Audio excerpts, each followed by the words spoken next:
कैसे हैं आप लोग। आपके अपने परिवार पीएम टेक साइंस में आप सभी का स्वागत है। जैसा कि आप लोग जानते हैं कि पीजीसीआईएल का एग्ज़ाम होने वाला है और कुछ दिन पहले हमने पोस्ट किया था आपके लाइव टेस्ट के लिए। तो इसमें आज जो भी क्वेश्चन है आप इस क्वेश्चन के आंसर को बताना है और एक एक क्वेश्चन को ध्यान से सॉल्व करना है, ठीक है। और जो भी क्वेश्चन में डाउट हो आप कमेंट करके जरूर बताइए। तो आइए हम लोग स्टार्ट करते हैं और सभी क्वेश्चन पर आपको 5 से 7 सेकेंड या 6 सेकेंड के टाइम रहेंगे। आप सॉल्व कीजिए और आंसर बताइए, ठीक है। तो स्टार्ट करते हैं हम लोग। पहला क्वेश्चन है कि वेव वाउंड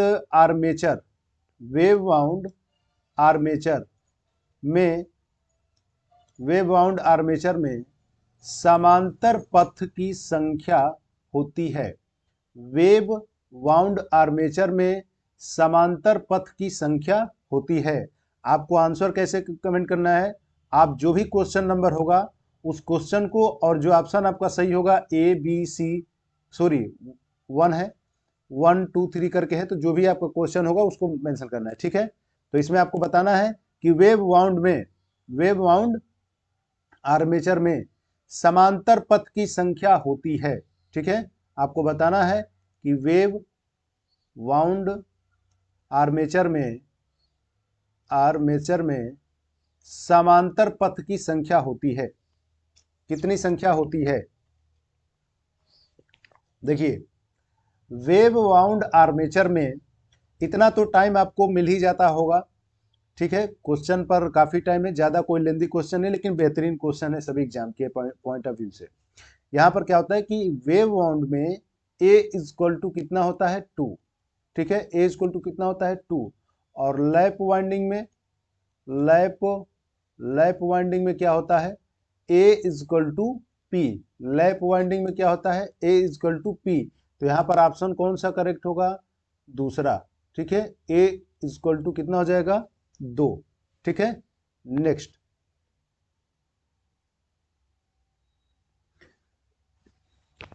डीसी मोटर में बैक ईएमएफ उत्पन्न होता है। डीसी मोटर में बैक ईएमएफ उत्पन्न होता है। बैक ईएमएफ मतलब बैक पिछड़ा विद्युत वाहक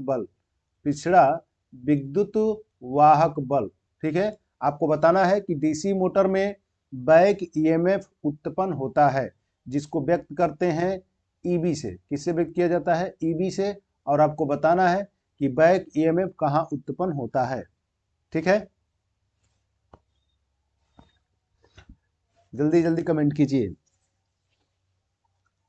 कोई भी कंफ्यूजन हो तो आप थंब से प्रेस कर सकते हैं या कोई लिख करके बताइए। यहाँ पर कितना हो जाएगा? डीसी मोटर में बैक ईएमएफ उत्पन्न होता है। तो देखिए, डीसी मोटर में बैक ईएमएफ आपका आर्मेचर में उत्पन्न होता है। किस में होता है? आर्मेचर वाइंडिंग में, ठीक है।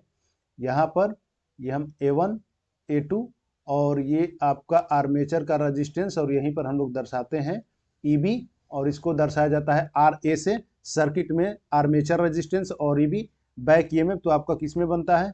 आर्मेचर वाइंडिंग में, ठीक है। आर्मेचर वाइंडिंग में आपका ये दूसरा ऑप्शन करेक्ट है। नेक्स्ट क्वेश्चन, वह जनित्र जिसे बिना लोड के स्टार्ट नहीं किया जाता है, वह जनरेटर जिसे नो लोड पर स्टार्ट नहीं करते हैं, नो लोड पर स्टार्ट नहीं किया जाता है। तो जिस मोटर जो जनरेटर होता है उसको हम लोग स्टार्ट नहीं करते हैं नो लोड पर, वो होता है आपका सीरीज जनरेटर, ठीक है। कौन सा जनरेटर होता है? सीरीज जनरेटर को नो लोड पर स्टार्ट नहीं किया जाता है, ठीक है। बिना लोड का स्टार्ट नहीं करते हैं। नेक्स्ट क्वेश्चन, किसी घूमती हुई सॉफ्ट का आरपीएम मापा जाता है। किसी घूमती हुई सॉफ्ट का आरपीएम मापा जाता है। जैसे कोई भी इलेक्ट्रिक मशीन जो है जो रोटेशन कर रही है उसकी स्पीड को हम लोग जो आरपीएम मापते हैं, आरपीएम यानी रोटेट पर मिनट, ठीक है। तो वह किसके द्वारा मापा जाता है, किसके द्वारा मापा जाता है, ये आपको बताना है कि शाफ्ट का जो आरपीएम में स्पीड होता है वह किसके द्वारा मापा जाता है, ठीक है। तो यह मापा जाता है आपका टेकोमीटर के द्वारा। किसके द्वारा, टेकोमीटर के द्वारा मापा जाता है। यह आपका आवृत्ति मापने के लिए होता है और ये फ्लक्स यानी वेव, ये आपका फ्लक्स मीटर, फ्लक्स मापने के लिए, ठीक है।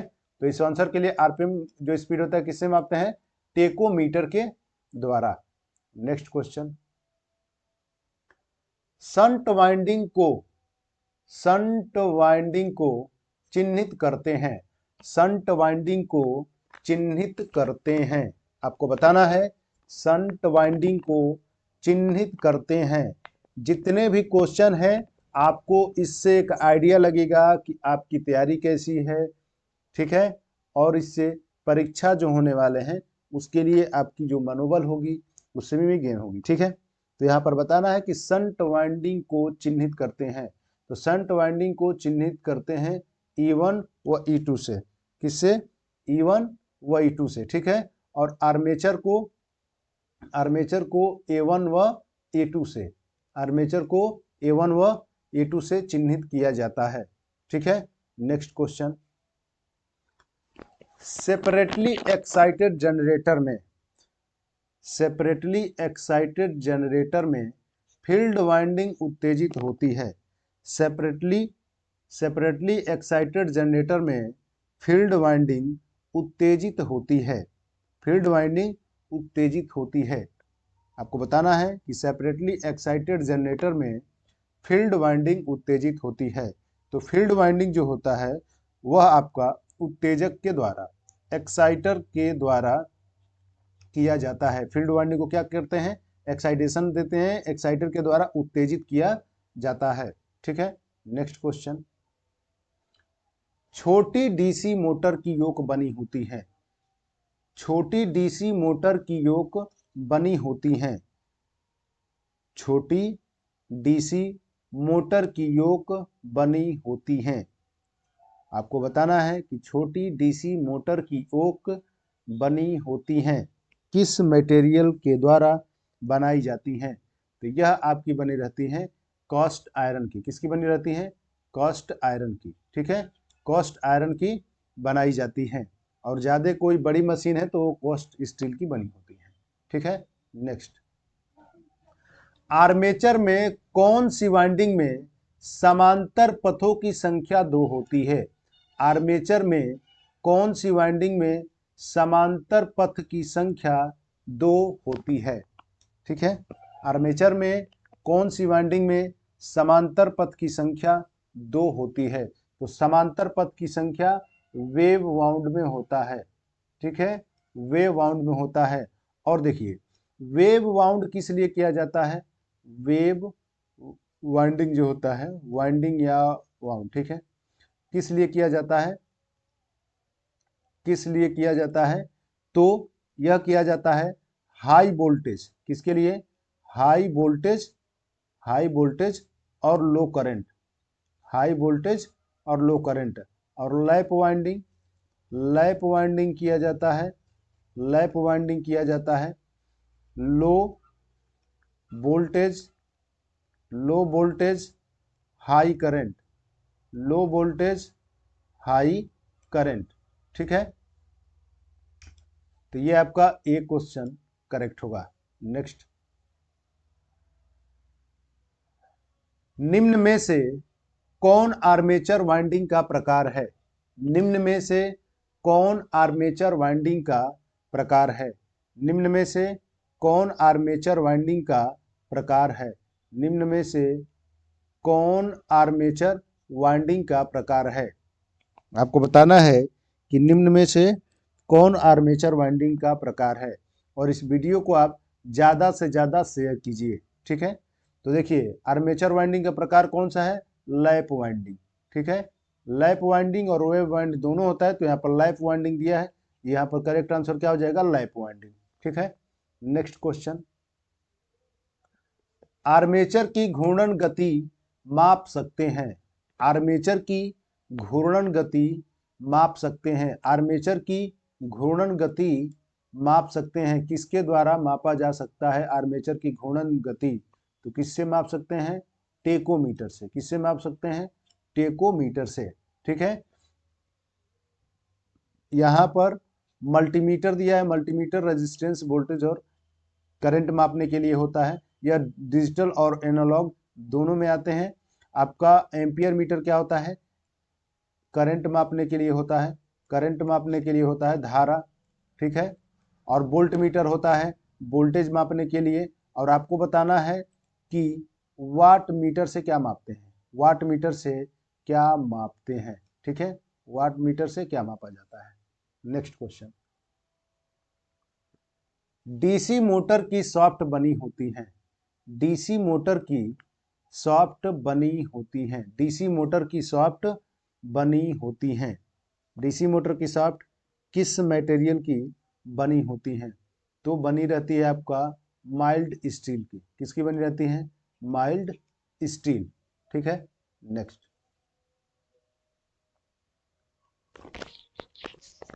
उच्च प्रतिरोध वाली वाइंडिंग कौन सी है?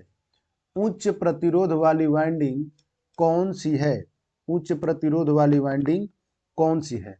तो उच्च प्रतिरोध वाली वाइंडिंग कौन सी है? और आपको ये भी बताना है कि उच्च प्रतिरोध वाली जो वाइंडिंग होगी उसको हाई रेजिस्टिव क्यों रखा जाता है। तो इसमें उच्च प्रतिरोध वाली जो वाइंडिंग है वह आपकी होती है शंट वाइंडिंग। क्या होती है? Shunt winding. और यह आप जानते हैं कि R equal to rho L by A होता है। तो ये एल लंबाई बढ़ाने से रेजिस्टेंस का मान बढ़ता है और एरिया कम करने से तभी रेजिस्टेंस का मान क्या होगा? और ज़्यादा बढ़ जाएगा। तो इसमें क्या होता है कि कम ज़्यादा टर्न और पतले वायर का उपयोग करते हैं। ठीक है, पतले वायर का उपयोग किया जाता है और उससे क्या होती है कि प्रतिरोध जो होती है वो बढ़ जाती है। ठीक है, नेक्स्ट, 3 पॉइंट स्टार्टर में होती है। थ्री पॉइंट स्टार्टर में होती है।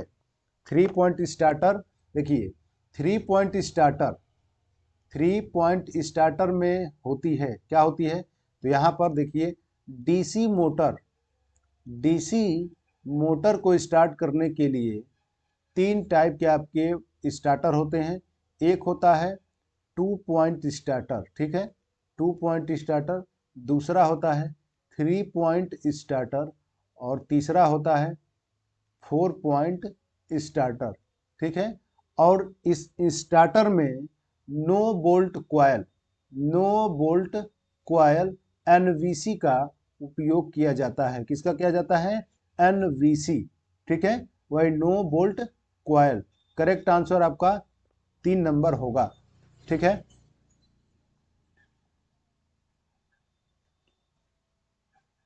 नेक्स्ट, डीसी मोटर में कार्बन ब्रश का कार्य है। डीसी मोटर में कार्बन ब्रश का कार्य है। आपको बताना है कि डीसी मोटर में कार्बन ब्रश का क्या वर्क होता है। ठीक है, डीसी मोटर में कार्बन ब्रश का क्या कार्य होता है? तो यहाँ पर डीसी मोटर में कार्बन ब्रश जो होते हैं वह कम्यूटेटर से कनेक्टेड होते हैं। अब कम्यूटेटर क्या होता है कि ये शाफ्ट पर लगा होता है कम्यूटेटर।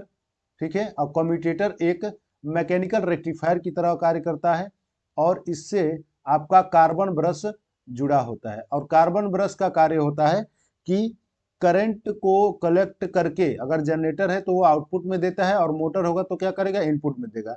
और यह सभी वाइंडिंग आपके जुड़े रहते हैं आर्मेचर से। किससे जुड़े रहते हैं? आर्मेचर से। और यह ब्रश कम्यूटेटर को सप्लाई देता है और इसके माध्यम से कहाँ पहुंचता है? आर्मेचर में। तो ये आपको कौन सा होगा? आर्मेचर को सप्लाई देना। दूसरा ऑप्शन, आर्मेचर को सप्लाई देना। नेक्स्ट, किस मोटर का विद्युत रेल में उपयोग किया जाता है? किस मोटर का विद्युत रेल में उपयोग किया जाता है? किस मोटर का विद्युत रेल में उपयोग किया जाता है? तो इलेक्ट्रिक जो रेल होती हैं उसमें series motor, DC series motor का उपयोग किया जाता है। डीसी सीरीज मोटर का उपयोग किया जाता है। ठीक है, और इसमें आपको कोई कंफ्यूजन है तो आप बताइए। आप कभी ऐसे सोच रहे होंगे कि यहाँ पर तो इसमें जो एसी सप्लाई होता है, ठीक है, और वह पेंटोग्राफ जो इलेक्ट्रिक ट्रेन होता है वह पेंटोग्राफ से अटैच होता है, पेंटोग्राफ, और इसके कनेक्ट के कारण ये स्लाइड करता रहता है, घर्षण होता रहता है और इससे सप्लाई इसको मिलता रहता है। ठीक है, तो इस किसके द्वारा इसको डीसी कन्वर्ट किया जाता है? आप कमेंट बॉक्स में कमेंट कीजिए। ठीक है, नेक्स्ट क्वेश्चन।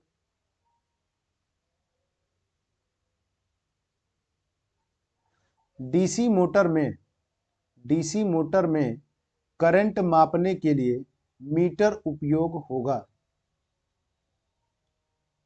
डीसी मोटर में करंट मापने के लिए मीटर उपयोग होगा। डीसी मोटर में करंट मापने के लिए कौन सा मीटर जो होता है उपयोग होता है? तो देखिए, करंट मापने के लिए तो आपका एमीटर होगा। क्या हो जाएगा? एमीटर। और इसमें क्या है? एमीटर इसमें करेक्ट आंसर है। एमआई मतलब मूविंग आयरन। ठीक है, एमआई मूविंग आयरन एमीटर। तो ये आपका एक ऑप्शन सही होगा। नेक्स्ट,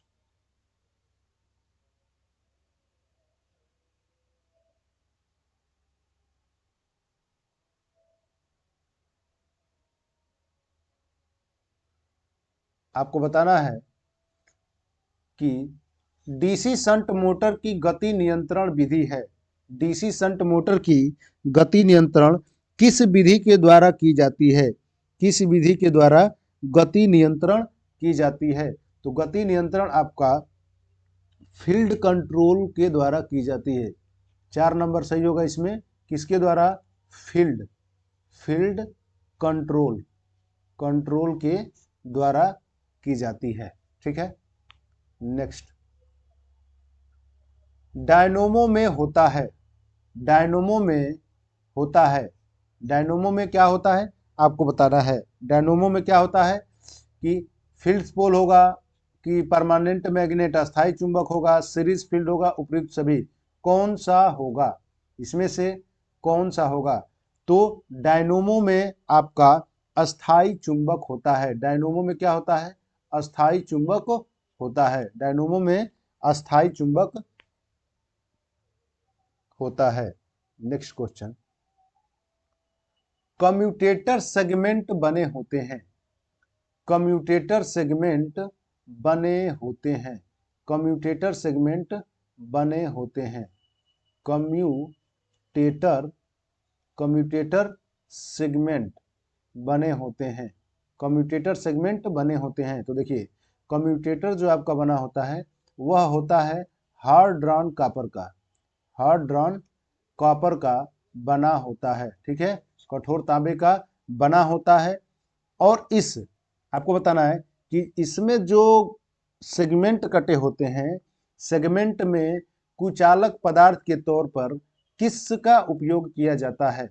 सेगमेंट में इंसुलेटिंग मटेरियल के तौर पर इंसुलेटिंग इंसुलेटिंग मटेरियल के तौर पे किस पदार्थ का उपयोग किया जाता है? तो यहाँ पर क्या हो जाएगा? हार्ड ड्रॉन कॉपर से। किससे बना होता है? हार्ड ड्रॉन कॉपर से। नेक्स्ट क्वेश्चन, बिना आवृत्ति बदले वोल्टेज व करंट को कम अधिक करने वाले यंत्र को कहते हैं। बिना फ्रीक्वेंसी को चेंज किए वोल्टेज व करंट के मान को बढ़ा या घटा सकता है, उस यंत्र को क्या कहते हैं? वोल्टेज व करंट को कम या अधिक करने वाले यंत्र को कहते हैं। तो वह आपका क्या कहलाता है? देखिए, आपका वो होता है ट्रांसफार्मर। क्या होता है? ट्रांसफार्मर। ट्रांसफार्मर यानी परिणामित्र। ट्रांसफार्मर में फ्रीक्वेंसी चेंज नहीं होता है। ट्रांसफार्मर में आवृत्ति चेंज नहीं होता है। वोल्टेज चेंज होगा, करंट चेंज होगा, लेकिन वोल्टेज अगर बढ़ेगा तो करंट घटेगा, करंट अगर बढ़ेगा तो वोल्टेज घटेगा। ठीक है, तो यहाँ पर आवृत्ति ट्रांसफार्मर आवृत्ति चेंज नहीं करता है, विदाउट चेंज इन फ्रीक्वेंसी केवल वोल्टेज और करंट के सापेक्ष आपको क्या हो जाएगा, वो कम और ज्यादा होगा। तो यहाँ पर क्या हो जाएगा, वो transformer. Next question, silica gel का प्रयोग, सिलिका जेल का प्रयोग किस लिए किया जाता है? सिलिका जेल का प्रयोग किस लिए किया जाता है? सिलिका जेल का प्रयोग किस लिए किया जाता है? आपको बताना है जो ट्रांसफार्मर में जो सिलिका जेल उपयोग किया जाता है, वह सिलिका जेल किस लिए उपयोग किया जाता है? आपका टारगेट केवल क्वेश्चन पर होना चाहिए, बेहतरीन तरीके से उसको रीड कीजिए और आंसर बताइए। ठीक है, सिलिका जेल का प्रयोग किस लिए किया जाता है? सिलिका जेल का प्रयोग किस लिए किया जाता है? तो सिलिका जेल का प्रयोग नमी सोखने के लिए किया जाता है। सिलिका जेल का प्रयोग किसके लिए किया जाता है? नमी सोखने के लिए किया जाता है, और यह ब्रीदर में भरा होता है। ब्रीदर में यह सिलिका जेल भरा होता है, जो ट्रांसफार्मर में हीट होने के दौरान हीट होने के दौरान जो तेलीय प्रसार होता है, वो ब्रीद मतलब होता है सांस लेना।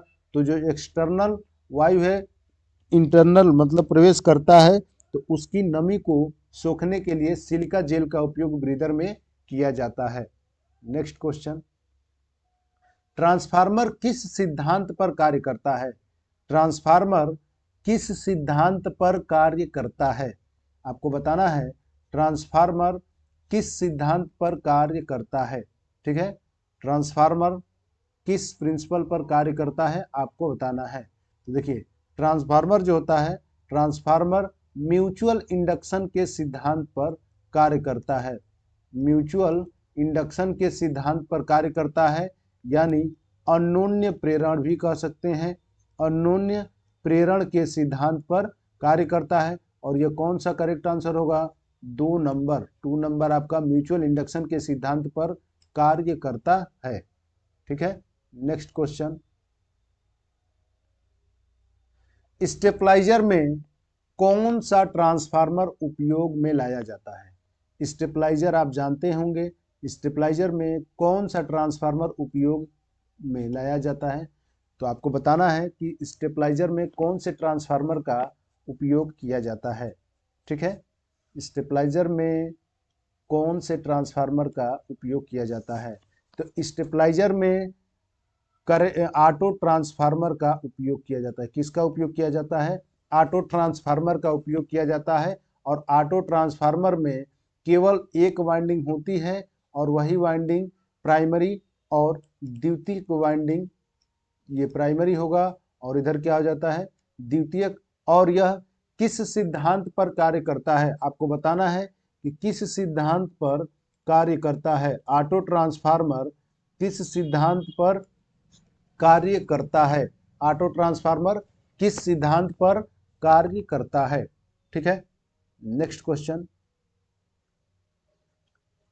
क्लिप ऑन मीटर में, क्लिप ऑन मीटर में, क्लिप ऑन मीटर में कौन सा ट्रांसफार्मर उपयोग में लिया जाता है? क्लिप ऑन मीटर में कौन सा ट्रांसफार्मर उपयोग में लिया जाता है? क्लिप ऑन मीटर में कौन सा ट्रांसफार्मर उपयोग में लिया जाता है? ठीक है, कौन सा ट्रांसफार्मर उपयोग में लिया जाता है आपको बताना है। करंट ट्रांसफार्मर, कौन सा ट्रांसफार्मर है? Current transformer, CT transformer. ठीक है, current transformer clip on meter में उपयोग में लिया जाता है, और आपको बताना है कि यह किस क्रम में संयोजित होता है। ठीक है, किस क्रम में संयोजित किया जाता है। ठीक, नेक्स्ट क्वेश्चन,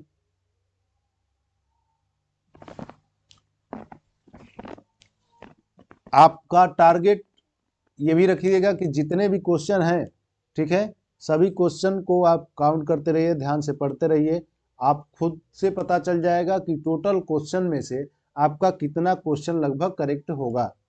नेक्स्ट है आपका थ्री फेज सप्लाई को किस कनेक्शन के द्वारा दो फेज में बदला जा सकता है? थ्री फेज सप्लाई को किस कनेक्शन के द्वारा दो फेज में टू फेज में चेंज किया जा सकता है? ठीक है, टू फेज में चेंज किया जा सकता है। आपका स्कॉट कनेक्शन के द्वारा थ्री फेज की सप्लाई को टू फेज की सप्लाई में चेंज किया जा सकता है। यह आपका ट्रांसफार्मर का क्वेश्चन है। ठीक है, किसके द्वारा किया जाता है? तो स्कॉट कनेक्शन के द्वारा। Next question, short circuit test transformer में कौन सी हानि ज्ञात की जाती है? शॉर्ट सर्किट टेस्ट के द्वारा कौन सी हानि, ट्रांसफार्मर में कौन सी हानि ज्ञात की जाती है? शॉर्ट सर्किट टेस्ट में ट्रांसफार्मर की कौन सी हानि ज्ञात की जाती है? तो ट्रांसफार्मर में शॉर्ट सर्किट टेस्ट, ठीक है, शॉर्ट सर्किट टेस्ट या आप फुल लोड टेस्ट भी बोल सकते हैं। ठीक है, शॉर्ट सर्किट टेस्ट या फुल लोड टेस्ट।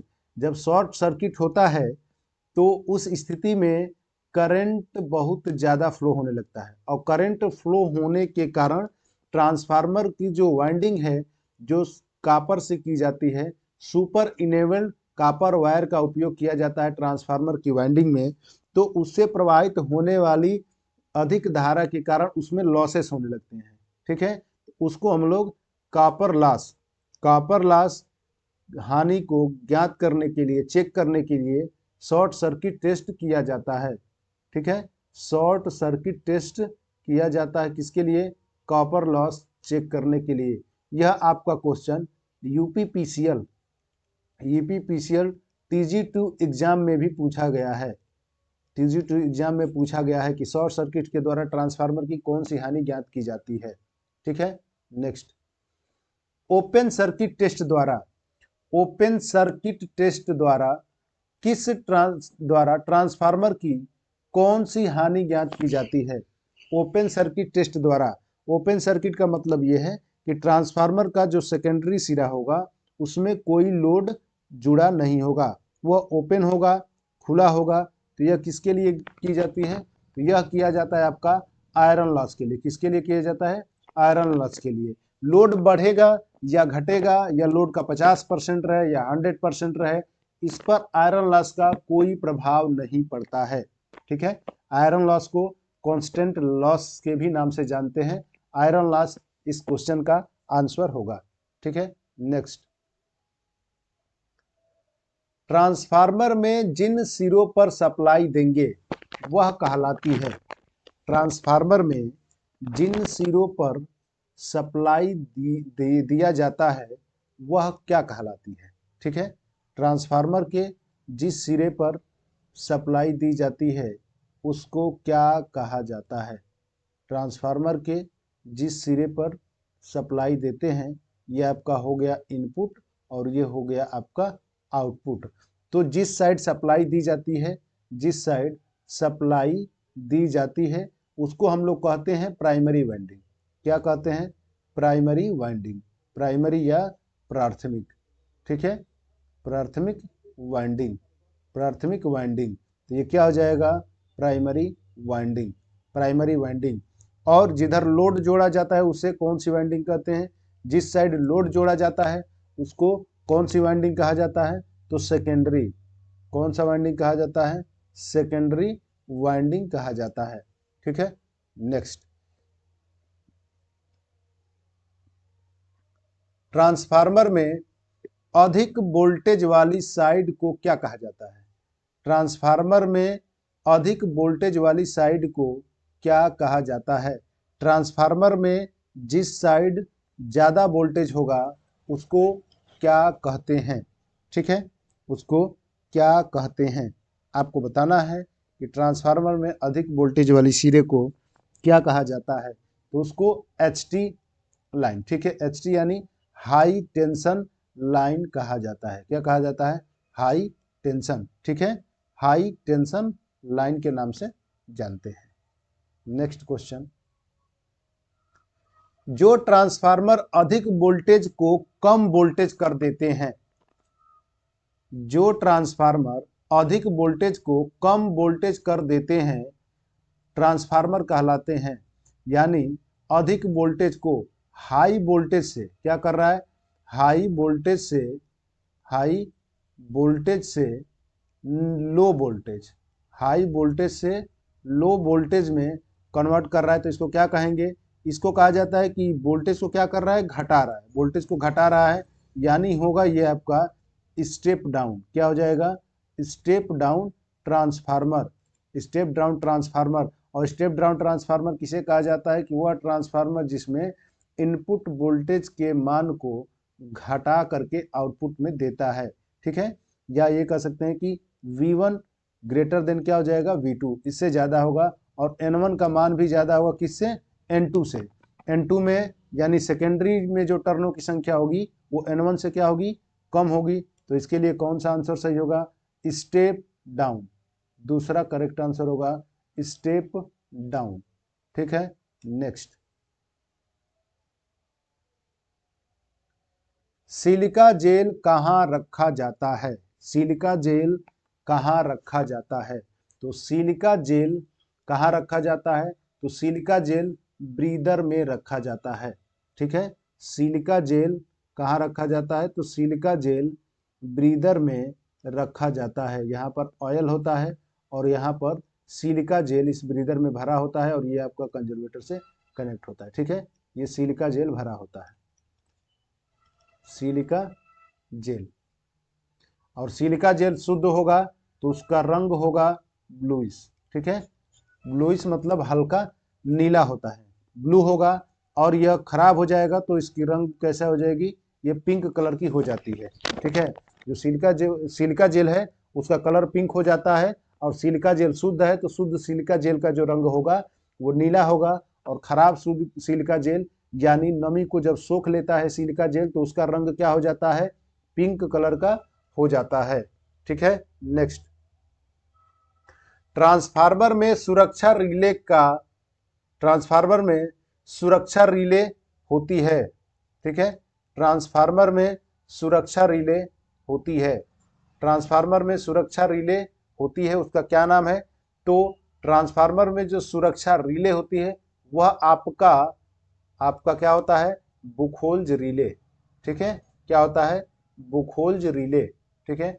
अब आपको बताना है कि इस बुखोल्ज रिले के अंदर कितने अलार्म सर्किट होते हैं, बुखोल्ज रिले के अंदर कितने अलार्म सर्किट होते हैं। और आपको यह भी बताना है कि HRC का फुल फॉर्म क्या होगा, HRC का फुल फॉर्म क्या होगा, ठीक है। नेक्स्ट क्वेश्चन, ट्रांसफार्मर की रेटिंग होती है, व्यक्त की जाती है किसमें, ट्रांसफार्मर की रेटिंग व्यक्त होती है किसमें, व्यक्त की जाती है, ट्रांसफार्मर की रेटिंग किसमें व्यक्त की जाती है। तो ट्रांसफार्मर की रेटिंग KVA में व्यक्त की जाती है, किसमें व्यक्त की जाती है, KVA में। और अल्टरनेटर की भी जो रेटिंग होती है, अल्टरनेटर की जो रेटिंग होती है प्रत्यावर्तक की, वो भी आपकी KVA में व्यक्त की जाती है, ठीक है, KVA में व्यक्त की जाती है। नेक्स्ट क्वेश्चन, ट्रांसफार्मर की वाइंडिंग किस नाम से जानी जाती है, ट्रांसफार्मर की वाइंडिंग किस नाम से जानी जाती है, ट्रांसफार्मर की वाइंडिंग किस नाम से जानी जाती है, ट्रांसफार्मर की वाइंडिंग किस नाम से जानी जाती है। तो जो ट्रांसफार्मर की वाइंडिंग होती है वह प्राइमरी और सेकेंडरी के नाम से जानी जाती है, प्राइमरी और सेकेंडरी के प्राथमिक कुंडली और द्वितीय कुंडली के नाम से जानी जाती हैं, प्राइमरी और सेकेंडरी वाइंडिंग के नाम से जानी जाती हैं। स्टार्टिंग और रनिंग वाइंडिंग जो होता है यह सिंगल फेज इंडक्शन मोटर में होता है, स्टार्टिंग और रनिंग वाइंडिंग। सीरीज व शंट वाइंडिंग आपका DC मशीन में होता है, ठीक है, DC मशीन की वाइंडिंग होती है सीरीज व शंट वाइंडिंग, ठीक है। नेक्स्ट, ट्रांसफार्मर कोर बनाने में किस धातु का उपयोग किया जाता है, ट्रांसफार्मर कोर बनाने में किस धातु का उपयोग किया जाता है? ट्रांसफार्मर कोर बनाने में किस धातु का उपयोग किया जाता है? ट्रांसफार्मर कोर बनाने में किस धातु का उपयोग किया जाता है? तो ट्रांसफार्मर कोर बनाने में सिलिकॉन स्टील का उपयोग किया जाता है। इसमें सिलिकॉन स्टील का उपयोग किया जाता है। High silicon steel, high silicon steel. और स्टील की मात्रा कितनी होती है? 2% से 3%, 2% से 3% होती है। और यह कोर जो होती हैं वह लेमिनेटेड होती हैं। ठीक है, नेक्स्ट, ट्रांसफार्मर तेल को किस यंत्र द्वारा टेस्ट किया जाता है? ट्रांसफार्मर तेल को किस यंत्र द्वारा टेस्ट किया जाता है? ट्रांसफार्मर तेल को किस यंत्र द्वारा टेस्ट किया जाता है? ट्रांसफार्मर तेल को किस यंत्र द्वारा टेस्ट किया जाता है? तो ट्रांसफार्मर तेल को ऑयल टेस्टिंग किट के द्वारा टेस्ट किया जाता है। और आपको बताना है कि तेल का रंग कैसा होता है और ट्रांसफार्मर के तेल का फ्लैश पॉइंट कितना होता है। ट्रांसफार्मर के तेल का फ्लैश पॉइंट कितना होता है। ठीक है, नेक्स्ट, ट्रांसफार्मर में ताप मापने के लिए लगाया जाता है। ट्रांसफार्मर में ताप मापने के लिए लगाया जाता है। ट्रांसफार्मर में ताप मापने के लिए लगाया जाता है। ट्रांसफार्मर में ताप मापने के लिए क्या लगा होता है?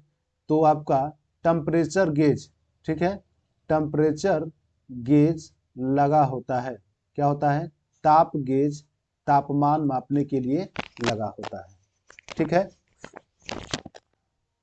नेक्स्ट क्वेश्चन, जिस ट्रांसफार्मर की दक्षता 100% होती है उसे कहा जाता है। जिस ट्रांसफार्मर की दक्षता 100% होती है उसे कहा जाता है। कौन सा ट्रांसफार्मर कहा जाता है? ठीक है, आपको बताना है कि वह उस ट्रांसफार्मर का नाम बताइए जिस ट्रांसफार्मर की दक्षता 100% होती है। ठीक है, 100% होती है। आप इस वीडियो को ज़्यादा से ज़्यादा शेयर कीजिए और चैनल पर नए हो तो चैनल को सब्सक्राइब कर लीजिए। ठीक है, आपको बताना है कि ट्रांसफार्मर की दक्षता 100% किसकी होती है। तो यहाँ पर आइडियल ट्रांसफार्मर, आदर्श ट्रांसफार्मर की जो दक्षता होती है वो कितनी होती है? 100% होती है। और आइडियल ट्रांसफार्मर किसे कहा जाता है? तो वह ट्रांसफार्मर जिसके अंदर कोई लॉसेस नहीं होता है। ठीक है, ऐसा आइडियल ट्रांसफार्मर प्रैक्टिकली रूप से ऐसा कोई ट्रांसफार्मर नहीं है जिसके अंदर कोई लॉसेस न होता हो। लेकिन आइडियल रूप से ट्रांसफार्मर के अंदर कोई लॉसेस नहीं होता है, तो उस स्थिति में जो दक्षता होगी वह होगा आपका 100%। और नॉर्मल स्थिति में ट्रांसफार्मर की दक्षता 98% होती है। कितना होता है? 98% होता है। और जनरली आपको ऑब्जेक्टिव में 95% से 98% भी देखने को मिल जाएंगे, लेकिन एग्जैक्ट आपका 98% होता है। ठीक है, नेक्स्ट क्वेश्चन, जिस ट्रांसफार्मर में वाइंडिंग कोर से घिरी होती है, वाइंडिंग कोर से घिरी होती है, उसे कहते हैं, उस ट्रांसफार्मर का नाम बताना है जिसमें वाइंडिंग कोरों से घिरी होती हैं, उसे क्या कहा जाता है? तो वह आपका सेल टाइप ट्रांसफार्मर कहलाते हैं। कौन से टाइप ट्रांसफार्मर कहलाते हैं? सेल टाइप ट्रांसफार्मर कहलाते हैं। सेल टाइप ट्रांसफार्मर कहलाते हैं। ठीक है, सेल टाइप ट्रांसफार्मर कहलाते हैं। और इसमें फ्लक्स के लिए कितने रास्ते होते हैं? 2। फ्लक्स प्रवाह के लिए 2 रास्ते होते हैं। और कोर टाइप ट्रांसफार्मर में एक ही फ्लक्स प्रवाह के लिए एक मार्ग होता है। किसमें?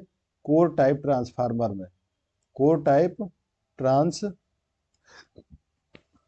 में। नेक्स्ट, विद्युत वायरिंग स्थापना के नियम बनाए गए हैं। विद्युत वायरिंग स्थापना के नियम बनाए गए हैं। आपको बताना है कि विद्युत वायरिंग स्थापना के नियम बनाए गए हैं। तो bureau of Indian standard, bureau of Indian standard क्या होगा इसका नियम? Bureau of Indian standard. Correct answer आपको क्या हो जाएगा? 2 number correct answer bureau of Indian standard होता है। ठीक है, next, light and fan circuit में उप परिपथ की संख्या कितनी होती है? सब सर्किट की संख्या, सब सर्किट की संख्या कितनी होती है? सब सर्किट की संख्या कितनी होती है? तो सब सर्किट की जो संख्या होगी, उप परिपथ की जो संख्या होगी, वह आपकी होती है 10। कितनी होती है? 10। ठीक है, और आपको बताना है कि सब सर्किट के लिए पावर मैक्सिमम कितना होता है। सब सर्किट के लिए पावर कितना होता है। ठीक है, नेक्स्ट, फ्लोरोसेंट ट्यूब की वाटेज कितनी होती है? जो फ्लोरोसेंट ट्यूब होता है उसकी वाट जो होती है वो कितने वाट की होती है? फ्लोरोसेंट ट्यूब, फ्लोरोसेंट ट्यूब कितने वाटेज की होती है? आपको बताना है कितने वाट की होती है फ्लोरोसेंट ट्यूब। तो फ्लोरोसेंट ट्यूब आपकी 14 वाट, 40 वाट की होती है। कितने वाट की होती हैं? 40 वाट की होती है। ठीक है, नेक्स्ट, सामान्य फ्लोरोसेंट की लंबाई, सामान्य फ्लोरोसेंट की लंबाई होती है, सामान्य फ्लोरोसेंट की लंबाई होती है। तो सामान्य फ्लोरोसेंट की लंबाई कितनी होती है? 120 मीटर, 120 सेंटीमीटर, 120 सेंटीमीटर कितना होता है? 120 सेंटीमीटर। ठीक है, नेक्स्ट क्वेश्चन,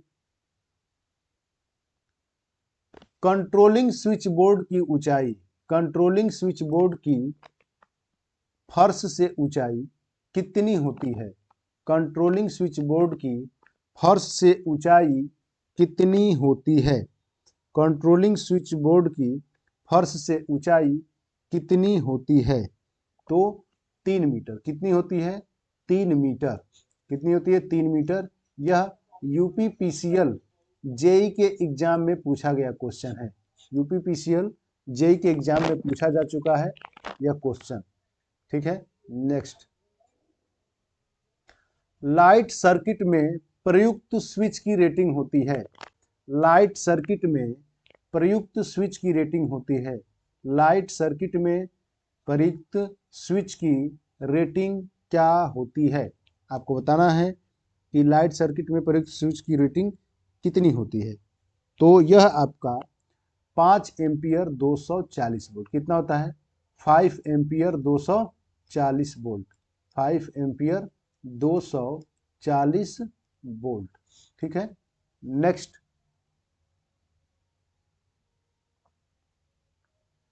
स्विच किस तार के श्रेणी में जोड़ना चाहिए?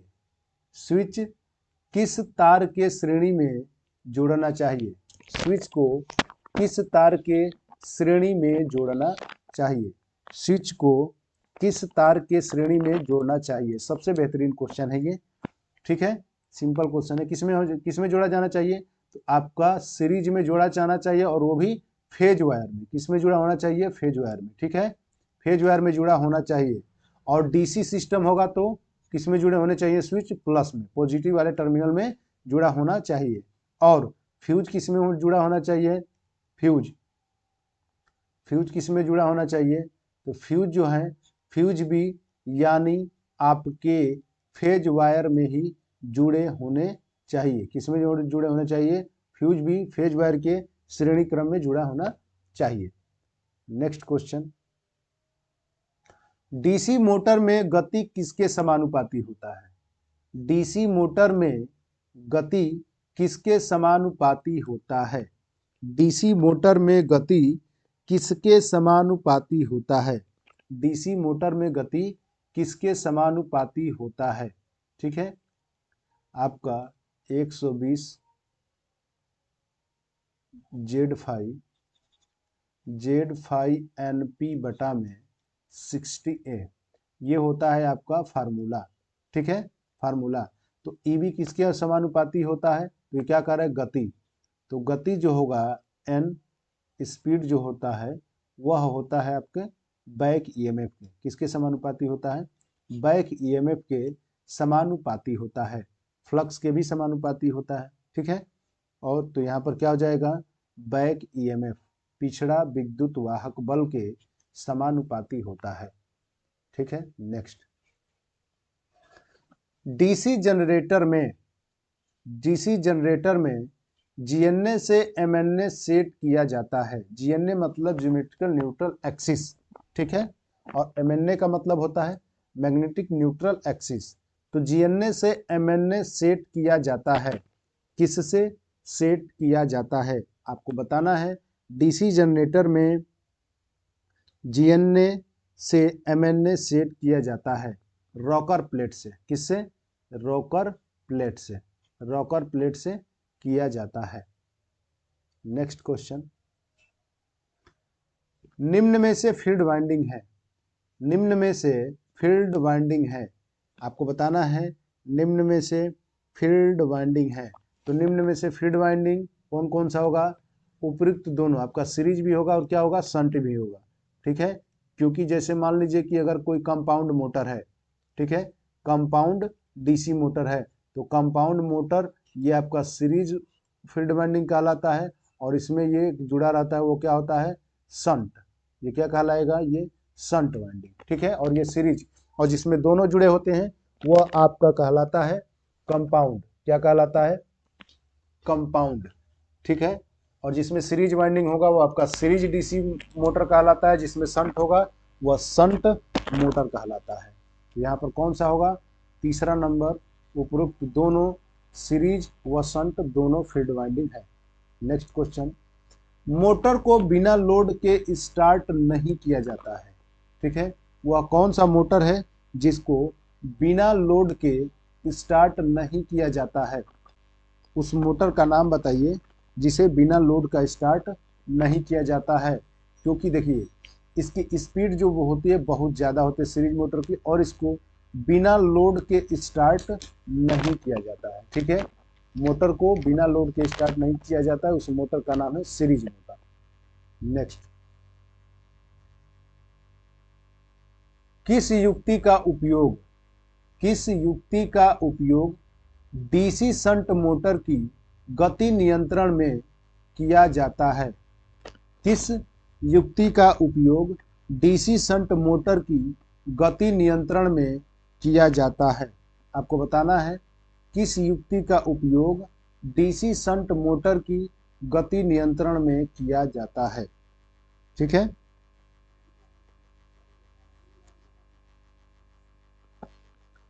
यह आपका होता है वायर वाउंड वेरिएबल रेजिस्टेंस। क्या होता है? Wire wound variable resistance. Wire wound variable resistance. ठीक है, डीसी मोटर की गति नियंत्रण में किया जाता है, डीसी शंट मोटर की। ठीक है, नेक्स्ट, स्टार्टिंग आर्मेचर करंट को कंट्रोल करने के लिए युक्ति उपयोग होती है। स्टार्टिंग आर्मेचर करंट को कंट्रोल करने के लिए युक्ति उपयोग होती है। इसका मतलब ये है कि जब मोटर को स्टार्ट किया जाता है तो स्टार्टिंग के समय जो करंट ज़्यादा ड्रॉ लेती है, करंट ज़्यादा लेती है, उसको करंट कंट्रोल करने के लिए किस स्टार्टर का उपयोग करते हैं? तो उसको कंट्रोल करने के लिए आर्मेचर आपका 3 पॉइंट स्टार्टर का उपयोग किया जाता है। किसका उपयोग किया जाता है? 3 पॉइंट स्टार्टर का उपयोग किया जाता है। यह आर्मेचर के सीरीज क्रम में एक रेजिस्टेंस लगा होता है जो करंट को कंट्रोल करता है, और धीरे धीरे वह रेजिस्टेंस पर स्लाइड कराते हुए हैंडल को आगे की तरफ बढ़ाते जाते हैं, और रनिंग जब हो जाता है तो इसके बाद ये पूरा रेजिस्टेंस क्या होता है? बाईपास से ये डिस्कनेक्टेड हो जाता है। ठीक है, तो यहाँ पर स्टार्टिंग के टाइम यहाँ पर रहेगा मान लीजिए 1.3, ऐसे मान लीजिए आपको चित्र के अनुसार अगर समझना है तो उसमें 5 रेजिस्टेंस कनेक्टेड होते हैं सीरीज में, ठीक है। और रेजिस्टेंस में सीरीज में जोड़ने पर रेजिस्टेंस का मान बढ़ता है, तो यहाँ पर रेजिस्टेंस ज़्यादा होगा, और जैसे जैसे आगे बढ़ते जाएंगे वो रेजिस्टेंस का मान घटता जाएगा और करंट का मान धीरे धीरे क्या होता है, बढ़ता जाता है। लेकिन स्टार्टिंग के टाइम करंट ज़्यादा होने के कारण इसलिए हम लोग स्टार्टर का उपयोग करते हैं। नेक्स्ट क्वेश्चन, ट्रांसमिशन लाइन में वोल्टेज में गिरावट को, ट्रांसमिशन लाइन में, संचरण लाइन में वोल्टेज में गिरावट को पूरा करने के लिए किस जनरेटर का उपयोग किया जाता है? ट्रांसमिशन लाइन में वोल्टेज में गिरावट को पूरा करने के लिए किस जनरेटर का उपयोग किया जाता है? तो आपका डीसी सीरीज जनरेटर का उपयोग किया जाता है। किसका उपयोग किया जाता है? डीसी सीरीज जनरेटर का उपयोग किया जाता है। नेक्स्ट क्वेश्चन, बड़े डीसी मशीन की योक किस धातु की बनी होती है? बड़े डीसी मशीन की योक किस धातु की बनी होती है? तो छोटी मशीन होगी तो आपका कास्ट आयरन का बना होगा, और बड़ी मशीन होगी तो वह आपका कास्ट स्टील का बना होगा। किसका बना होगा? कास्ट स्टील का, ठीक है। नेक्स्ट क्वेश्चन, वेव वाइंडिंग में समांतर पथ की संख्या होती है। वेव वाइंडिंग में समांतर पथ की संख्या 4 पोल डीसी जनरेटर में कितनी होती है? 4 पोल डीसी जनरेटर में कितनी होती है? तो 2। कितनी हो जाएगी? 2, ठीक है। नेक्स्ट,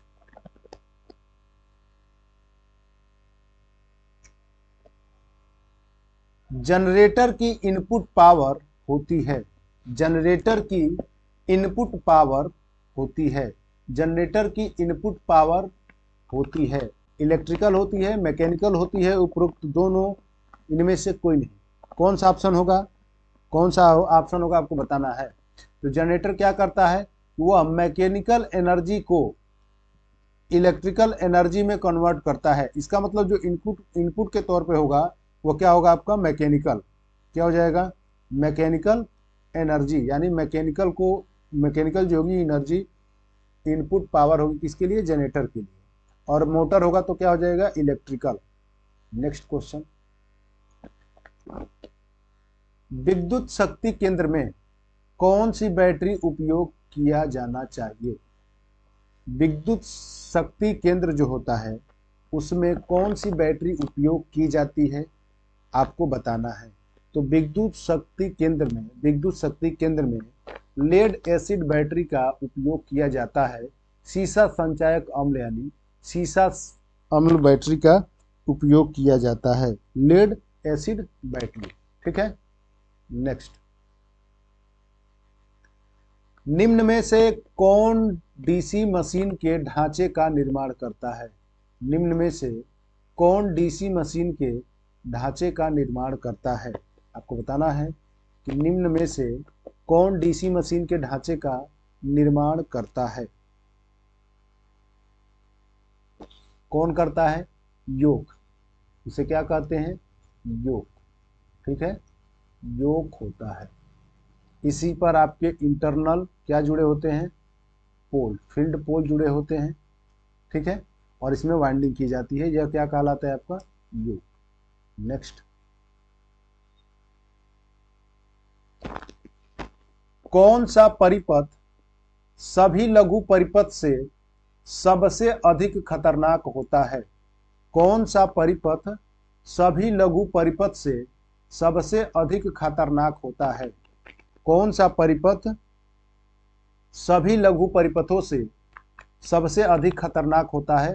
तो निष्क्रिय। कौन सा होता है? निष्क्रिय। याद रखिएगा इसको। कौन सा होता है? निष्क्रिय। Next question, R Y B phase क्रम की स्थिति में फेज क्रम संकेतक दक्षिणावर्त घूर्णन करता है। यदि फेज क्रम बी आर वाई बदल दिया गया हो तो वह किस दिशा में घूर्णन करेगा? आपको बताना है। देखिए इसका मतलब ये कि आपका जो सीक्वेंस होता है, फेज सीक्वेंस होता है, वह होता है R Y B. R Y B में कैसे घूम रहा है? दक्षिणावर्त। तो कह रहे हैं कि B B R Y, B R Y, जैसे ये आर हो गया, ये वाई हो गया, ये बी हो गया। अब इसका फेज सीक्वेंस बदल करके क्या कर देना है? बी आर वाई, मतलब बी ये था आपका R Y B, R Y B, ठीक है, आर वाई बी था, तो किसमें घूर्णन कर रहा था? दक्षिणावर्त घूर्णन कर रहा था। और फिर ये कह रहे हैं कि बी आर वाई, तो सेम इसी से एक कदम आगे, मतलब ये डायरेक्शन जो होगा ये तो चेंज नहीं होगा, तो फिर क्या हो जाएगा? B R Y. तो बी आर वाई में भी कैसे चलेगा? दक्षिणावर्त घूर्णन करेगा। अगर वाई बी आर होगा तब भी दक्षिणावर्त ही घूर्णन करेगा। अगर ये आर बी वाई होता, आर बी वाई होता, एंटी क्लॉकवाइज होता, तो इसकी दिशा क्या होती? बदल जाती। ठीक है, नेक्स्ट।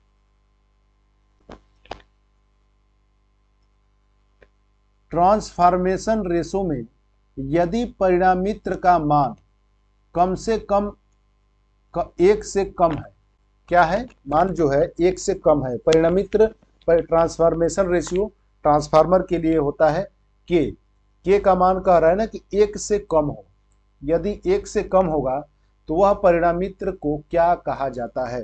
ध्यान से इस क्वेश्चन को सुनिए और ये बहुत इंपॉर्टेंट है। अगर आपको पता है तो आप जल्दी से कमेंट करके बताइए कि क्या होगा। ठीक है, नेक्स्ट देखिए, ट्रांसफॉर्मेशन रेशियो जो होता है वो होता है आपका के इजक्वल टू N2 बटा में N1। क्या होता है? N2 बटा में N1 या के इजक्वल टू E2 अपान में E1। अब यहाँ पर ऑप्शन दिया है स्टेप अप, स्टेप डाउन और ऑटो ट्रांसफार्मर और ऑन फुल लोड। ठीक है, फुल लोड पे। तो यहाँ पर कैसे पता करेंगे कि क्या होगा? देखिए, सब ट्रांसफार्मर के एक एक चीज को हम देख लेते हैं, उससे आपका पता चल जाएगा कि के का मान क्या होगा। यहाँ पर आप जानते हैं कि अगर स्टेप अप ट्रांसफार्मर होगा, स्टेप अप ट्रांसफार्मर होगा तो प्राइमरी में जो टर्नों की संख्या हो कम होगी किससे? सेकेंडरी वाइंडिंग से। अगर वो स्टेप डाउन है तो प्राइमरी में जो संख्या होगी वह होगी ज्यादा किससे? N2 वाले से। तो आप देखिए कि जब भी आप किसी कम संख्या में ज्यादा वाली संख्या से भाग देंगे तो उसका मान हमेशा क्या आता है? एक से कम।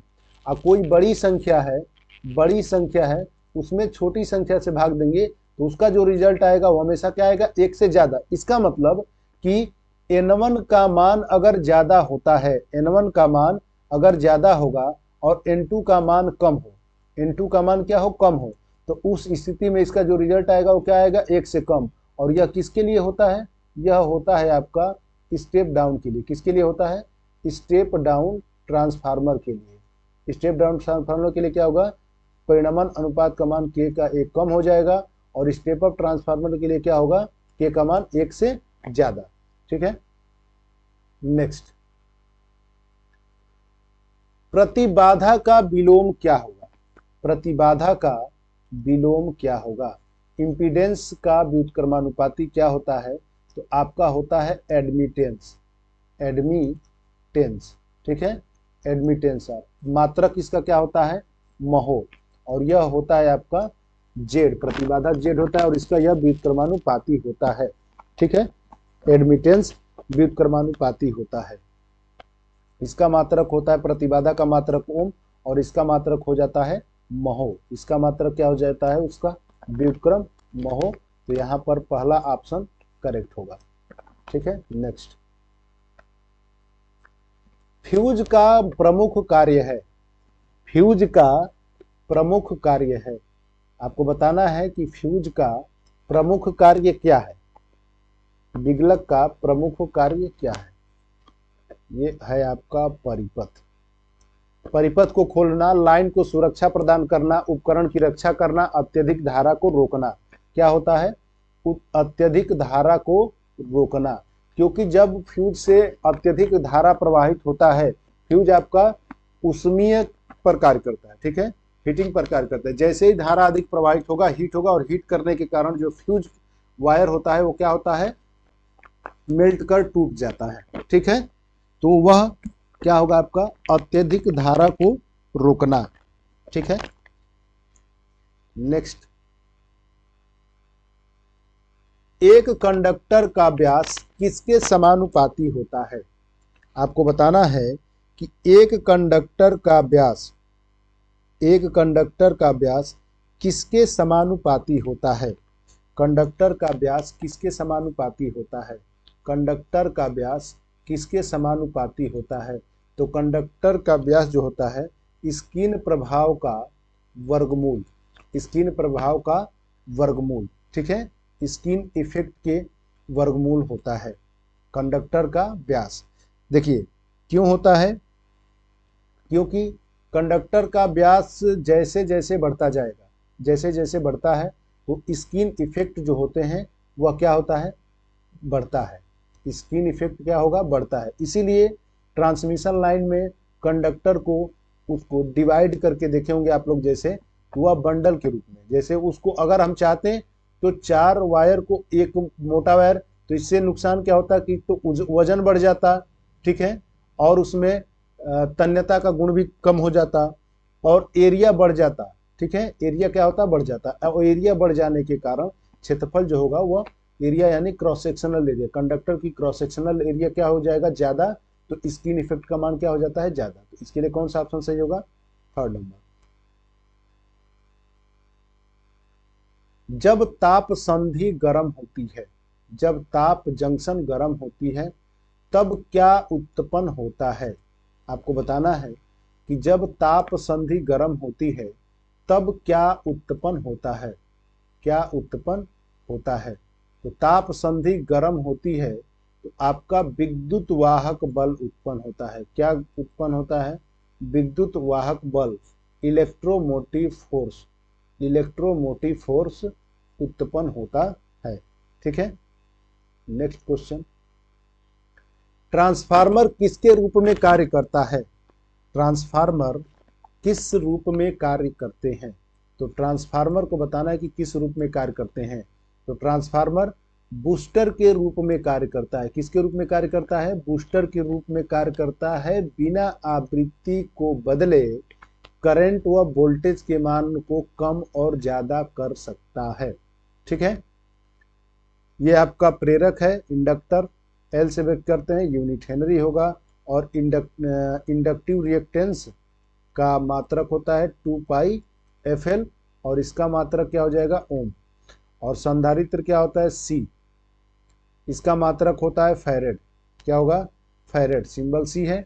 और इसका मान होता है कैपेसिटिव रिएक्टेंस का 1/2 पाई FC, यूनिट क्या होता है, ओम। ये प्रतिरोधक, प्रतिरोधक इसको R से व्यक्त करते हैं और इसका यूनिट क्या होता है, ओम, ठीक है। नेक्स्ट क्वेश्चन, डिजिटल मल्टीमीटर में क्या सम्मिलित होता है? डिजिटल मल्टीमीटर में क्या सम्मिलित होता है? तो डिजिटल मल्टीमीटर में आपको बताना है कि क्या सम्मिलित होता है।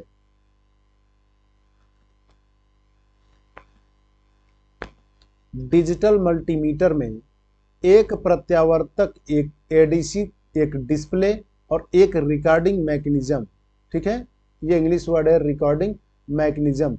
एक प्रत्यावर्तक एडीसी, एक डिस्प्ले और एक रिकॉर्डिंग मैकेनिज्म होता है डिजिटल मल्टीमीटर में। आपको बताना है कि डिजिटल मल्टीमीटर से क्या माप सकते हैं, डिजिटल मल्टीमीटर किसके लिए उपयोग किया जाता है, ठीक है। नेक्स्ट, एक उच्च rating slip ring induction motor क्या उपयोग करता है? एक high rating slip ring induction motor क्या उपयोग, मतलब किसके द्वारा स्टार्ट किया जा सकता है, ठीक है। स्लिप रिंग इंडक्शन मोटर को, उच्च rating slip ring induction motor को किसके द्वारा स्टार्ट किया जा सकता है? आपको बताना है एक उच्च rating slip ring induction motor का उपयोग करता है, किसके द्वारा बताना है। Auto transformer starter, 3 point starter, dual starter, star delta starter, किसके द्वारा?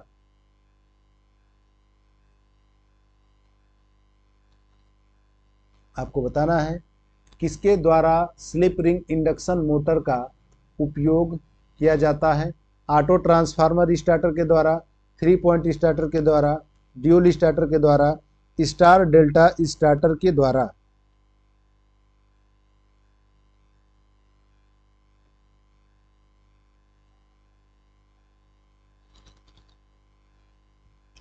देखिए जो इंडक्शन मोटर होता है, स्लिप रिंग इंडक्शन मोटर, यहाँ पर ऑप्शन तो इसमें नॉन ऑफ दिस होगा, ठीक है, नॉन ऑफ दिस। क्योंकि देखिए उसको स्टार्ट करने के लिए आपको प्रतिरोध प्रारंभ, स्लिप रिंग इंडक्शन मोटर को एक एक्सटर्नल आपका जुड़ा होता है रेजिस्टेंस रियोस्टेट की तरह, और स्टार्टिंग में इससे स्लिप रिंग इंडक्शन मोटर की जो करंट होती है उसको हम लोग कंट्रोल करते हैं, ठीक है, कंट्रोल करते हैं। जब मोटर को स्टार्ट करेंगे तो धीरे धीरे इसको भी क्या कराया जाता है, रोटेट कराया जाता है इसको स्टार्टिंग के टाइम करंट को कंट्रोल करने के लिए, ठीक है। नेक्स्ट क्वेश्चन, टर्मिनल वोल्टेज के साथ क्या होगा जब एक अल्टरनेटर एक अनंत बस बार से संयोजित होता है। टर्मिनल वोल्टेज के साथ क्या होगा, टर्मिनल वोल्टेज के साथ क्या होगा जब एक अल्टरनेटर एक अनंत बस बार से संयोजित हो जाता है और उसका बस बार से संयोजित हो जाता है और उसका उत्तेजन धीरे धीरे बढ़ता है, उसका उत्तेजन धीरे धीरे बढ़ता है। बताइए इसमें से क्या होगा। टर्मिनल वोल्टेज तेजी से भिन्न होता जाएगा, टर्मिनल वोल्टेज स्थिर रहेगा, टर्मिनल वोल्टेज की वृद्धि होगी, टर्मिनल वोल्टेज में गिरावट आएगी। क्या होगा आपको बताना है कि बस बार, बस बार क्या होता है, बस बार आपका होता है, ये किसका बना होता है, तो कापर का। बस बार किसका होता है, कापर का। यहाँ पर लाइन इनकमिंग और आउटगोइंग मतलब उतारा जाता है जहाँ पर, तो ये बस बार जो होते हैं वह कापर के बने होते हैं और अनंत बस बार से संयोजित अल्टरनेटर, और उत्तेजन धीरे धीरे, उसका उत्तेजन धीरे धीरे बढ़ता है। इसमें से कौन सा ऑप्शन करेक्ट होगा आपको बताना है, पहला, दूसरा, तीसरा, चौथा, कौन सा होगा। टर्मिनल वोल्टेज स्थिर ही रहेगा। क्या होता है, टर्मिनल वोल्टेज क्या होगा, स्थिर रहेगा, क्योंकि अल्टरनेटर का अनंत बस बार से संयोजित जब हो जाता है तो उसका उत्तेजन धीरे धीरे बढ़ता है, तो उस स्थिति में वोल्टेज जो होगा वो स्थिर होगा, क्योंकि उससे अनेकों लोड कनेक्टेड रहते हैं, ठीक है, अनेकों लोड कनेक्टेड रहेंगे।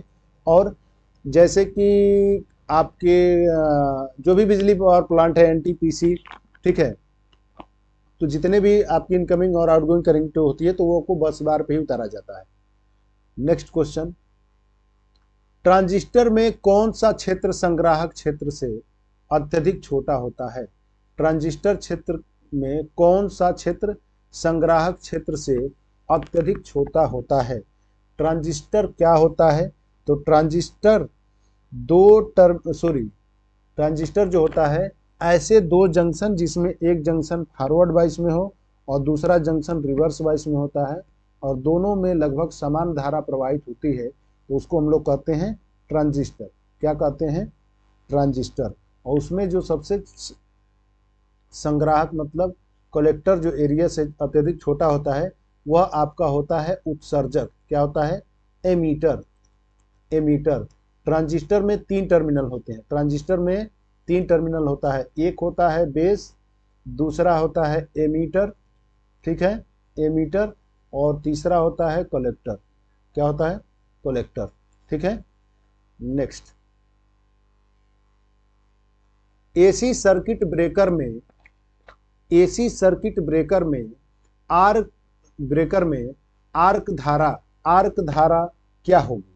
आर्क धारा क्या होगी, आर्क वोल्टेज के साथ इन फेज में होती है, आर्क वोल्टेज से 90 डिग्री लैग होता है यानी पश्चिगामी होती है, आर्क वोल्टेज से 180 डिग्री लीड यानी अग्रगामी होती है, या आर्क वोल्टेज से 90 डिग्री लीड या अग्रगामी होती है। तो आपको बताना है कि एसी सर्किट ब्रेकर में आर्क धारा क्या होती है, तो आर्क वोल्टेज के साथ इन फेज में होती है। किसमें होती है, इन फेज में, ठीक है।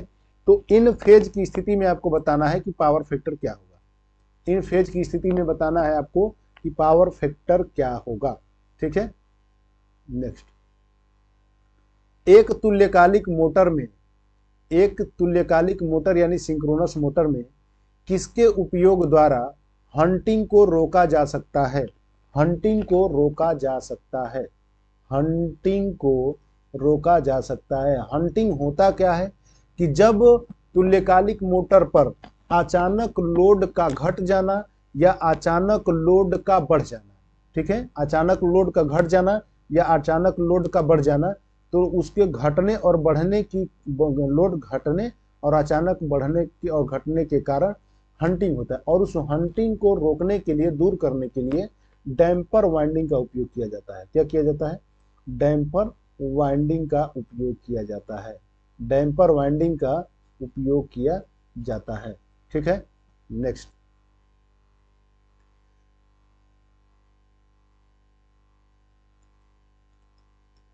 एसी परिपथ में प्रेरक के जुड़ जाने से पावर फैक्टर होगा।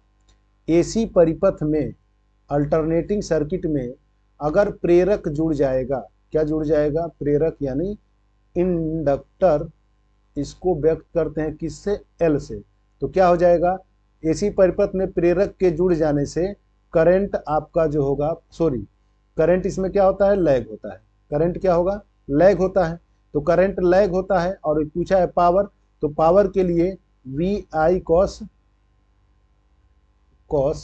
फाइव। तो यहां पर पावर, करंट इंडक्टर में लैग करता है और कैपेसिटर में करंट क्या करता है? लीड करता है। ठीक है, तो पावर फैक्टर जो होता है कैपेसिटर के लिए वो लीडिंग में आता है, लीड में आता है, और इंडक्टर के लिए क्या होता है? आरएल सर्किट के लिए क्या होता है? लैग होता है। तो इसके लिए क्या हो जाएगा? लैगिंग। ये किसके लिए होता है? कैपेसिटर के लिए। यूनिटी किसके लिए होता है? तो रजिस्टिव सर्किट के लिए होता है। नेक्स्ट क्वेश्चन, डीसी जनरेटर की रेटिंग होती है, डीसी जनरेटर की रेटिंग होती है, तो डीसी जनरेटर की जो रेटिंग होती है वह होता है किलोवाट में। किसमें होता है? किलोवाट में। इसका मतलब हॉर्स पावर होता है, ये होता है ब्रेक हॉर्स पावर। बीएचपी मतलब ब्रेक हॉर्स पावर। क्या होता है? Break horse power. और ये होता है किलोवाट आवर, किलोवाट घंटा। और आपको बताना है कि एक एचपी में कितने वाट होते हैं, कितने वाट होते हैं, और वो भी आपको बताना है किसमें? मीट्रिक में। किसमें बताना है? मीट्रिक में। मीट्रिक में एक हॉर्स पावर बराबर कितना वाट होगा। ठीक है, नेक्स्ट, डीसी जनरेटर का सिद्धांत है, डीसी जनरेटर का सिद्धांत है, डीसी जनरेटर का सिद्धांत क्या है? आपको बताना है कि डीसी जनरेटर का सिद्धांत है। तो डीसी जनरेटर इलेक्ट्रोमैग्नेटिक इंडक्शन, विद्युत चुंबकीय प्रेरण के सिद्धांत पर कार्य करता है। इलेक्ट्रोमैग्नेटिक इंडक्शन विद्युत चुंबकीय प्रेरण के सिद्धांत पर कार्य करता है। नेक्स्ट, वाहनों की बैटरी चार्जिंग में उपयोग होता है। जो वाहन होते हैं उनकी बैटरी चार्जिंग में किसका उपयोग किया जाता है? बैटरी चार्जिंग के लिए उपयोग किया जाता है। उसका क्या नाम है? Dynamo, compound motor, series generator, और क्या होता है? अल्टरनेटर। किसका उपयोग किया जाता है? तो डायनोमो का। किसका उपयोग किया जाता है? डायनोमो का। ठीक है, डायनोमो का उपयोग किया जाता है। नेक्स्ट, एसी जनरेटर की योक बनाई जाती है, एसी जनरेटर की योक बनाई जाती है। आपको बताना है यहां पर एसी जनरेटर की योक बनाई जाती है, एसी जनरेटर की योक बनाई जाती है। आपको बताना है कि एसी जनरेटर की योक बनाई जाती है। ठीक है, तो जो योक बनाई जाती है वो आपका किसका होता है? कास्ट स्टील का। किसका बनाया जाता है? कास्ट स्टील का। ठीक है, नेक्स्ट, डीसी मोटर में बैक ईएमएफ उत्पन्न होता है, डीसी मोटर में बैक ईएमएफ उत्पन्न होता है, तो किसमें होता है? आर्मेचर वाइंडिंग में। ये रिपीट क्वेश्चन हो गया है, ठीक है, बाय मिस्टेक, ये क्वेश्चन सॉल्व हो चुका है। तो इसमें क्या होगा? आर्मेचर वाइंडिंग में। ठीक है, यहां पर दिया है एक 4 पोल 50 हर्ट्ज अल्टरनेटर की घूर्णन गति होगी। एक 4 पोल 50 हर्ट्ज अल्टरनेटर की घूर्णन गति होगी। आपको बताना है कि यहाँ पर पोल की संख्या कितना दिया है 4, आवृत्ति कितना दिया है 50 हर्ट्ज। आपको बताना है कि घूर्णन गति होगी। तो घूर्णन गति बराबर होता है NS इक्वल टू 120 F/P। कितना हो जाएगा 120 गुणे F का मान 50 हर्ट्ज और P का मान कितना है 4। इसको कटा देंगे, कितना हो जाएगा 30 गुणे 50, कितना हो जाएगा ये 1500 RPM। कितना हो जाएगा 1500 RPM। Third number correct answer 1500 RPM। ठीक है। नेक्स्ट, ट्रांजिस्टर में कितने पीएन जंक्शन होते हैं? ट्रांजिस्टर में कितने पीएन जंक्शन होते हैं? ट्रांजिस्टर में कितने पीएन जंक्शन होते हैं? तो ट्रांजिस्टर में 2 पीएन जंक्शन होते हैं। कितने जंक्शन होते हैं? 2। देखिए, ट्रांजिस्टर होता है 2 प्रकार का। ट्रांजिस्टर होता है 2 प्रकार का, एक होता है पीएनपी और दूसरा होता है एनपीएन। क्या होता है? एनपीएन। इसका सिंबल होता है आपका, ये इसका सिंबल होता है, ये होगा कलेक्टर, ये होता है आपका बेस और ये क्या होगा एमीटर। और पीएनपी के लिए एरो आपका होता है अंदर की ओर। पीएनपी के लिए क्या होगा एरो अंदर की ओर। और इसके लिए होगा ये आपका ये कलेक्टर, बेस, एमीटर। और इसके लिए होगा एनपीएन के लिए क्या हो जाएगा बाहर की ओर। ये एनपीएन ट्रांजिस्टर और ये पीएनपी ट्रांजिस्टर। जंक्शन 2 होता है इसमें, ये आपका पीएनपी और इसमें हो जाएगा ये एनपीएन। ठीक है।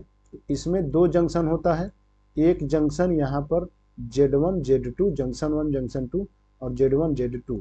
तो ये आपके 2 जंक्शन होते हैं। ठीक है। पीएनपी में 3 टर्मिनल और 2 जंक्शन होते हैं। ठीक है, 2 जंक्शन होते हैं। ठीक है।